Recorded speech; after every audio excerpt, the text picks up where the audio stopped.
Hello, everybody, and welcome to ChangeNOW, the world's largest summit. My name is Inge Mehus, and I'm your moderator here in the Pitch Garden.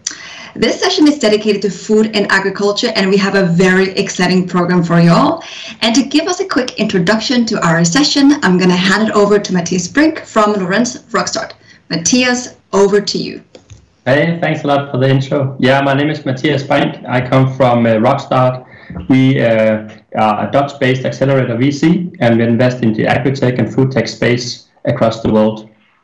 Basically, we see a massive challenge ahead of us. We're going to be 10 billion people by 2050, and we need to find new and sustainable ways to feed the world. We think that the best place to start is looking at new and innovative companies that are bringing new ideas and solutions to the market. Unfortunately, we also know that most companies fail. They do that either to a lack of funding, market access, or be it sort of access to general knowledge and expertise in the area they're in. We think, therefore, an event like this is super important. It's about building ecosystems. It's about making the right connections for the founders and companies to market participants, experts, and investors alike. And that's really the background for today and why we think this is a great opportunity to bring like-minded people in the same room. Thank you so much, Matthias. You're absolutely right. It's all about the connection and networking, and that is indeed why we're here today. We have a lot to cover and only 35 minutes, so we're going to jump straight into it. We're going to have all these wonderful people presenting soon, but first we want to introduce our fantastic jury. And I'm going to hand it over to Isabelle Lorenzin first, and everybody going to get about 20-30 seconds to introduce yourself. Isabelle, over to you. Thanks, Ingi. My name is Isabelle Lorenzin. I am the manager of a fund called Triodos Food Transition Europe Fund. And as the name indicates, we invest in companies based in Europe that contributes to the food transition. And that means that we target topics like sustainable production, like organic, shift to healthy diets, fair and transparent value chains, but also circular solutions for food waste. Thanks, and happy to be here and eager to hear the pitches. Thank you, Isabelle. And then we're going to head over to Jonathan Piquet. Hi, everybody. I'm Jonathan. I'm the director of Citizen Capital's Growth Fund. We are one of the oldest impact investors in France, generalist funds. And our mission is to support entrepreneurs who innovate to tackle humanity's largest challenges. So, of course, agtech and the food sector are at the heart of our focus. So much so that last year we raised a specialist fund dedicated to support farmers in their revenue diversification towards energy production or local distribution. So I'm very happy to be here today. It's a very important topic for us. Thank you, Jonathan. And then over to Hannah Davis. Great to be here. I'm the program director for the Techstars Sustainability Accelerator that partners with the Nature Conservancy to invest in startups protecting land and water, providing sustainable food and water, and nature-based climate solutions.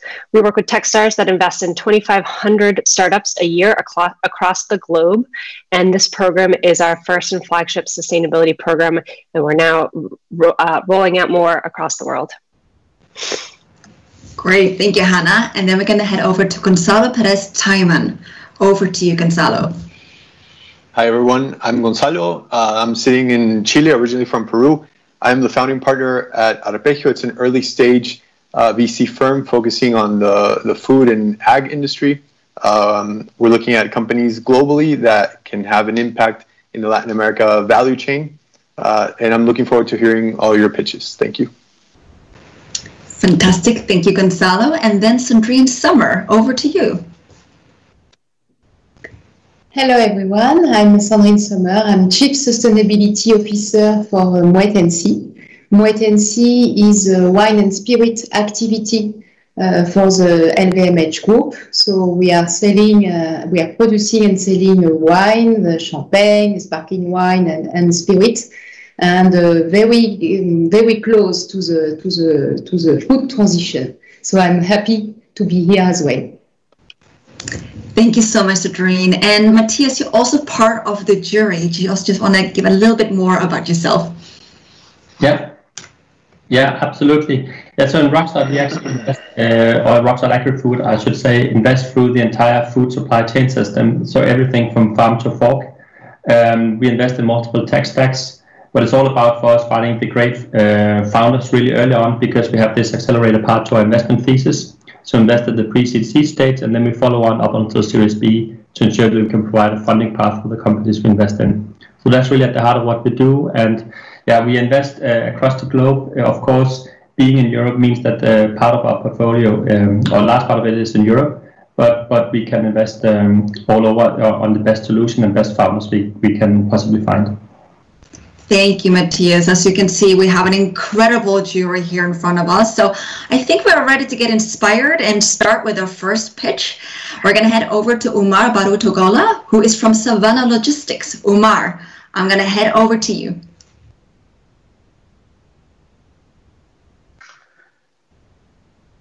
Thank you very much. My name is Omar Barutogola. I'm the founder and CEO of Savannah. So to address some of the issues when it comes to food and agriculture in Africa, and to highlight some of the challenging problems in the food agriculture section, we take a look at smallholder farmers and consumers. Africa has been net importer for food for generations. African smallholder farmers are practically invisible and do not partake in any downstream profit sharing from food companies. There's no transparency, traceability on the origin of food products. Consumers have no visibility on the journey, provenance, and farming practices of the food. After 7 years of developing a successful for-profit social enterprise and working with over 1,000 women smallholder farmers in Mali and Malawi with our company Farafina, we have realized that we have been part of the problem, not the solution, which is why we're creating a new venture focusing on Africa, feeding Africa. Our solution? Savannah. Savannah is a farm-to-fork delivery platform that works with African smallholder farmers to offer this following solution: feed their respective countries, connect farmers and consumers directly via mobile phones, invest directly in farmers to improve productivity efficiency. Consumers ordered the daily grocery via the smartphone with the click of a button, and use the latest technologies in blockchain, geotagging, e-commerce for consumers to trace the journey and provenance of their food products all the way back to the farmers. This creates trust, convenience, and most importantly, a community. The Savannah Logistics actually aligns with 10 of the 15 SDG goals.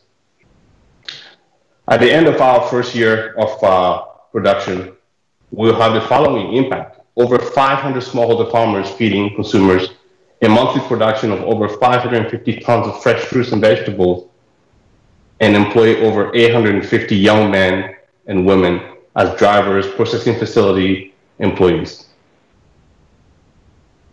So in order to realize our project, we're raising 4.9 million. And this goes to show that we are very excited about the future of Africa. With an average age of 19 to 20-year-old, Africa is the youngest continent in the world, and I believe the next frontier. Our goal is to create an ecosystem that will create generational wealth, reduce mass migration. Our dream is to show every boy and girl who look like me that the future of Africa lies in our hands, and we must take initiative to collaborate with the rest of the world in order to make a sustainable and long-lasting impact. Thank you for your time. Wow, Omar, what a beautiful and inspirational presentation. And thank you for, bringing these smallholder farmers into the light and onto the stage so that we can really make a change. Beautiful. Thank you. All right. From Omar, we're going to go to Etienne Reynaud, who is part of Next Protein. Etienne, the floor is yours. Thank you, Ingi. Greatly appreciated. So our story, and the story of the insect farming industry as a whole, is one that started around 10 years ago with 3 very simple observations. First, by 2050, an additional 2 billion people will need to be fed, with our food production systems already stretched. Second, not only do we need to produce more proteins, but we need to produce proteins more sustainably without relying on further deforestation or fish stock depletion. Third, while all of this is happening, around like 30% of the food we produce is wasted. Next, please. So Next Protein and the insect farming industry emerged in this context as a much more sustainable solution that could not only leverage food waste to feed our insects, but also provide a much needed new source of protein to feed the world, both animals and humans. Next, please. As you're aware, though, around the world, waste comes in very different shapes and sizes. You have various categories. Depending on where you are, you'll find different fruits, different vegetables, different soil products, so on and so forth. Waste comes in various states. Some countries will mandate different types of waste to be separated, others will not, and we'll have them mixed together. Also, various concentration level. Waste volumes will simply differ from one region to the next with high variability all throughout the year. So one of the major challenges our industry faces is therefore to adapt to the waste profile of all these different environments around the globe and reintegrate as much of the waste in our food systems. As you can imagine, not only do we need way more than one solution to address our global waste or protein gap challenges, it is not insects or algae or hydroponics fish farming. It must be insects, algae, and hydroponics fish farming, and hopefully many other solutions. But even within one given solution, in our case, insect farming, we need a multitude of approaches to make sure that our industry contributes as much as possible to solving these challenges of our generation. In this context, and Next Protein's core strengths, beyond, of course, knowing how to farm insects, is our ability to capture waste in a wide range of different environments. And our solution offers actually a complementary approach to the ones developed so far by the insect farming industry. It focuses on first developing medium-scale industrial facilities, no mega sites, so as to be able to work with waste generators and municipalities of all sizes, not only the largest ones. And second, we target essentially waste for which there is no other use, and that would otherwise end up in landfills. So far where we are, it has been fruits and vegetables, primarily from farmers and fruits and vegetables processors. So at the end of the day, the business model Next Protein pioneers seeks to make the insect farming solution relevant and viable to more stakeholders, whether small, medium, large, and that in all corners of the world. So that's it for us. This is our mission, our approach, and I really hope you liked it. Thank you very much. Thank you so much, Etienne. Who knows, we might find insects on Michelin restaurants in the future who will inspire us with your work. Exactly. All right. Thank you, Etienne. We're going to now go to Tom Johansson from Hooked Seafood. Tom, over to you. Thank you, Ingi. Thank you. Hi, I'm Tom. I'm CEO and co-founder of Hooked, and we are leading the transition to a healthier seafood ecosystem, both in regards to the ocean and human health. Next slide, please. So what we really do concretely is that we are developing, selling and marketing delicious and healthy plant-based seafood to food service and grocery. Here on the screen, you can see our first two products, the tunish and the salmon. So the tunish we have developed over the past 2 years and launched now March 1st. And the salmon, we have a ready prototype, which we now entered into large-scale production and aim to launch in the end of this year. We're also launching our first grocery products, which you can see on the screen here in the fall 2021 in Swedish grocery markets. Next slide, please. And here's the executive summary of where we are today. So just to start with, plant-based seafood is a very exciting space, one of the big bets within food tech right now, estimated to be worth 2 billion euros in Europe by 2025, but is still in very early stages. We have launched our first tunish product on the market, estimating 1.5 million euros in revenue our first year. We developed a promising prototype of the first plant-based shredded salmon in the world. We built a unique and rebellious Hooked brand that has been shared by our customers and investors. And we prioritized to set up a strong R&D and production infrastructure, so we're ready to scale already from day one and leverage our first mover advantage. We closed a seed round of 600,000 euros in 2020 with selected impact-driven investors, and now we're raising a 3 million euro convertible to launch in grocery and step change the team now in the fall. Next slide, please. So if you take a step back and understand a little bit more about why plant-based seafood is needed more urgently than ever, the seafood consumption is increasing rapidly, estimated to increase another 30% in the next 10 years. So bob here on the slide is very popular at the moment, but not in a good way, because the supply of seafood, both from wild harvest and fish farms, is very pressured with overfishing and pesticides that is needed to keep the fish farms clean. And we see higher levels of intoxication with microplastic and mercury in our oceans, which gets into our seafood and into our bodies. So we asked ourselves, what if we can create an alternative to seafood that can meet this increasing consumption, that can be produced in large scales without harming bob in the ocean, that can contain all the good stuff with seafood and exclude all the bad chemicals. And that is plant-based seafood. Next slide, please. And this is the product. It has a high protein level of 17%, easy to cook and eat, and is made of soy, wheat, sunflower oil, and algae. That's received good consumer interest so far, as long as it's been on the market. Next slide, please. And we have some very compelling consumer trends, strong CAGR. The majority of the market is flexitarians, and they are missing these more alternatives on the market. Next slide, please. And we can skip this slide as well. Next slide, please. And here's the team. We are 5 people today. We have me with background from Boston Consulting and Procter & Gamble, Emil, who's ex-food tech entrepreneur, and then Peter, who is a food scientist and researcher, with our first board member and advisor recruited. And this is us. We are hooked. Next slide, please. We are hooked. Are you? Thank you very much. Thank you so much, Tom. I can tell you, I think I'm hooked because that tunish and salmon kind of makes me a little bit hungry after seeing this presentation. It looks delicious. That's perfect. Great. All right, we're going to hand over to Jeremy Cognar from AgriLops. Jeremy, I'm going to hand it over to you. Hello, thank you. Nice to meet you all. I'm launching the internet clicker. So, I'm Jeremy, the CEO of AgriLops. So, when you need to give 7 kilograms of feed in order to produce 1 kilogram of beef, you only need to give 1.5 kilograms of feed in order to produce 1 kilogram of shrimps. That's why at AgriLops, we decided to focus on the strategic sector of aquaculture by beginning with shrimps. And today, shrimp farming is destructive. The vast majority of shrimps are coming from far away. It's a pollutant farming, and it is responsible of the deforestation of more than 1.5 million hectares of mangrove. That's why, with Romain, we decided to launch a new production process in order to offer an alternative. A local shrimp that will be produced without antibiotics and the more sustainable as possible. But why did we focus on shrimp? Shrimp is the first species of aquaculture in the world, and the market is estimated at over 20 billion euros.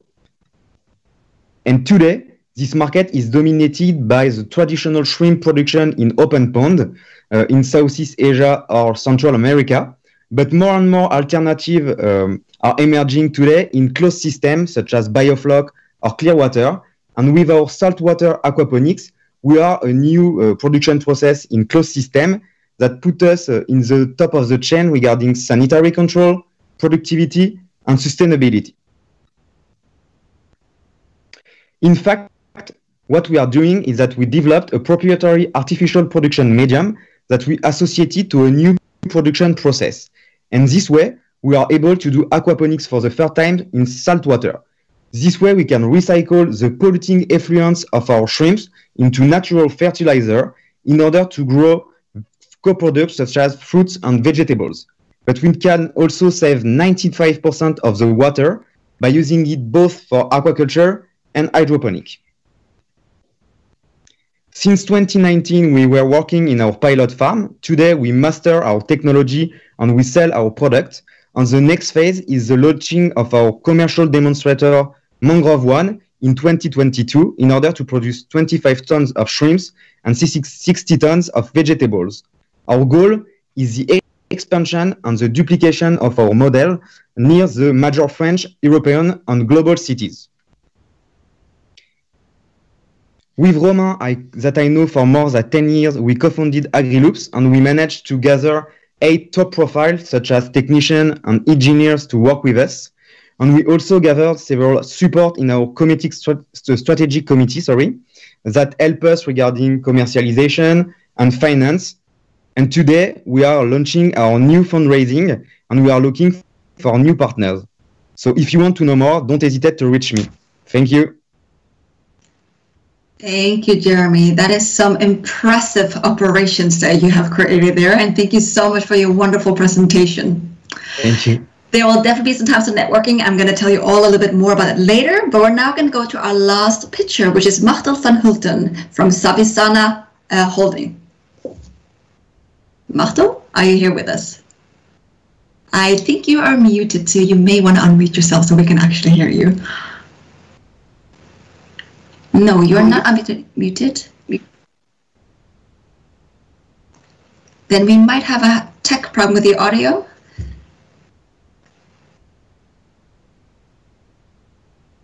Can you give it a try one more time to see if we can hear you?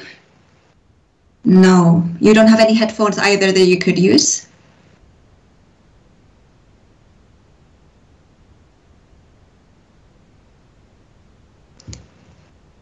Okay, I think we do have a bit of a technical problem. I might have to go to Q&A if we're not able to actually hear you. I am so sorry, Machtel, that we can't hear you here today. So unfortunately, then we cannot hear the session, but there will be networking opportunities which I will share in a moment. But we're now going to go to Q&A. So I would love to hear from a jury if there are any burning questions that you would like to ask to our wonderful change makers.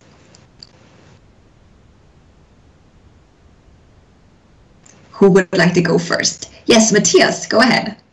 Thanks. I'm just shooting here from the top. So to Savannah, it seems like you're really focusing on the local communities where you are based. But how does that strategy sort of really impact your ability to scale your business model? We're focusing on the local market because we've done, as I mentioned in my presentation, we built a company called Farafina over the past 7 years, where we work with smallholder farmers and imported products to Canada and the US. We sold the products in retail stores, over 900 retail stores across North America.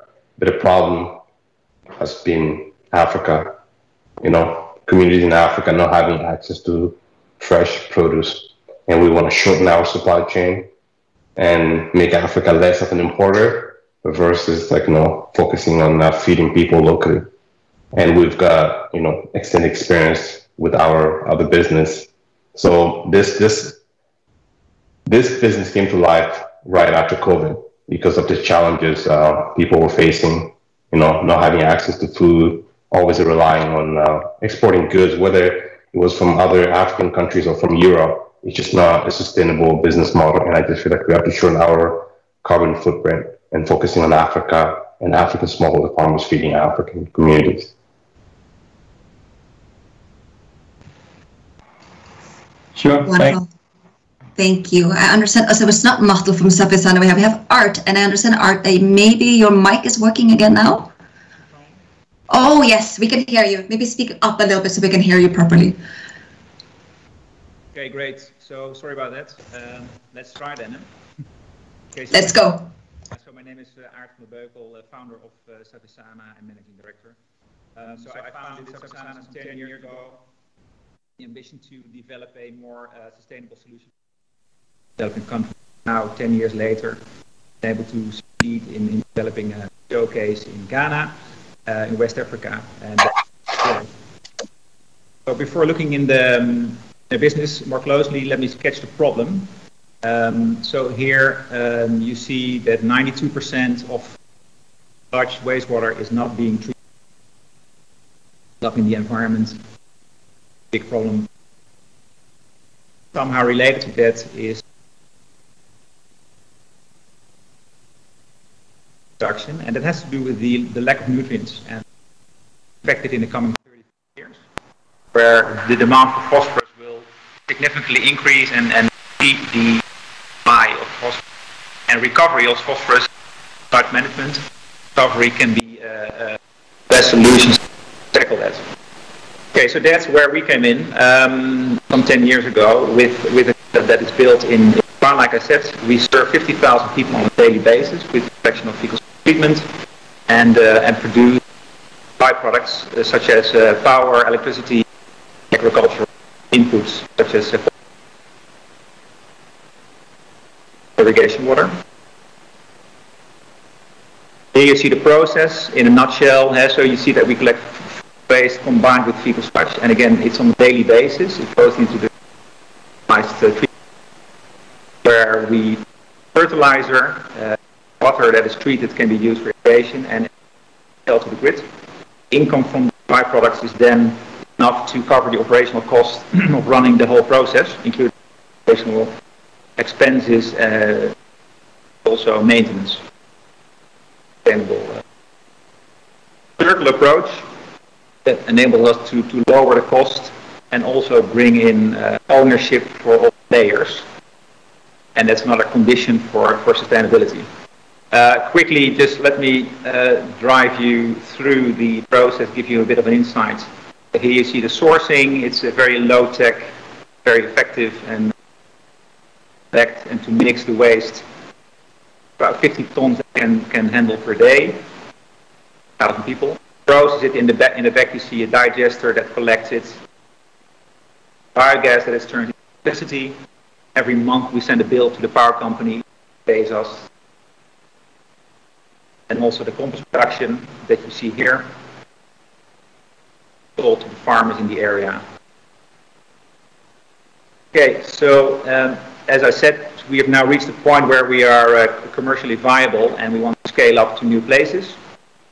We have identified a few new locations. As you can see here, there are about 5 or 6 leads that we have. We started now feasibilities. Some of them are high potential. And yeah, so by the end of 25, we are fully operational. Last slides just give you a bit of an insight in the end game. I think that the situation will look like in the coming 5 to 10 years. Integration of waste issues in combination with companies that have a waste problem and food production. And where my slide ends. Thank you very much for giving me the opportunity. Thank you, Art. Thank you so much. I'm happy we could hear you. Even though it's a bit soft, it just means that we have to pay a little bit extra attention when we are speaking. Okay, we're going to resume the Q&A now, and now we can also include questions for Art from Savisana. So I'm going to open up the floor again to our jury. Hi, I have a question for Tom from Hooked. I'm wondering if all these proteins are your own R&D, and if they're only going to be focused for your brand-based B2C business, or if you're looking also at selling the proteins to other companies. So we are doing the development in Gothenburg with our own team in a research institute facility called RISE. We were renting the equipment and also the expertise from other people in that, other researchers in that facility. So we filed a patent now for the salmon, and yeah, we are thinking about, we believe to drive our mission in the best way. We really believe having a strong product and having a great brand to convey people to start eating more plant-based seafood, because it's still in the very early days. So we are prioritizing right now only branded products, and haven't thought about, we haven't really went into considering, granularly about private label or anything around these things. So right now we're focusing on our own branded products. Thank you.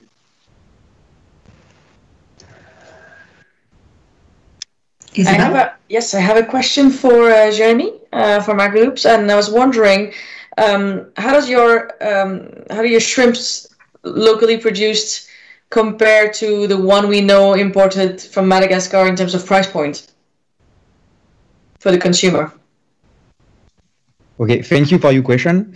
So our goal with our next farms will be to be at the same price as the organic one. But with our first demonstrator, the one I was speaking about, Mangrove One, we will be a bit higher than this price. But today we've got a very good return from the market. because today we are selling our production to some wholesaler, to fishmongers and restaurant, and we checked if the price was okay regarding the quality. And with our quality, we see that our clients are ready to pay a bit more with more quality.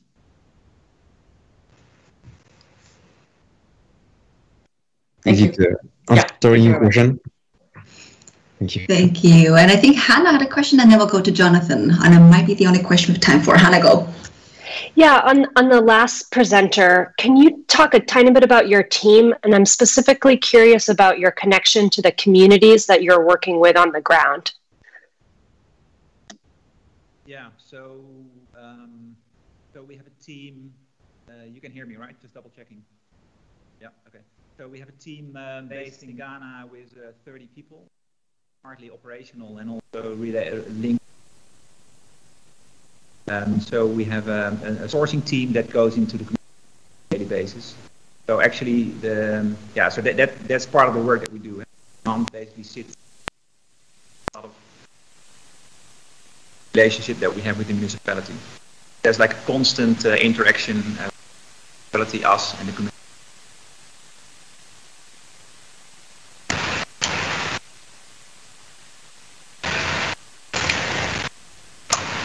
All right, thank you. And I think, Jonathan, you have a very quick question. We have like a couple of minutes, so make it very concise. Quick question for Etienne. I understand that at the moment, insect proteins are mostly geared towards fish farming. I was wondering what's your view on the acceptability, both from a consumer and a regulatory point of view, for human consumption of insect proteins? Yeah, well, Next Protein is like focused on animal nutrition primarily. So my take on this question will be like outside of my scope a little bit, but I'll try to answer it as best as I can. Right now in Europe and in the US, clearly like we're seeing a trend towards more acceptability. But as you well know, dietary changes take a long time to be accepted fully by society. So again, like we're like seeing like niche segments booming when it comes to insect protein, like for example, like sports protein, sports shakes, and so on. And I think like all the early adopters that we'll see integrating insect protein in their diet on a regular basis will come from these niche segments first, before first moving mainstream in a couple of years. So again, super encouraging trends, and we'll see like more of it, I think, in the next few years. Thanks. Thank you. That marks, unfortunately, the end of this session. Time is flying by when we are being inspired. Luckily, it doesn't have to be the end for your connection and networking. Please follow the link in the chat where you can continue talking and networking and asking all the unanswered questions. And that's it. Thank you so much for all the changemakers and juror members for your dedication to create delicious and sustainable solutions within food and agriculture. We are all so grateful. And thank you for all of you who are tuning in for all around the world. I hope you leave this session inspired and ready for change now. Have a wonderful day. Bye, everybody. Bye.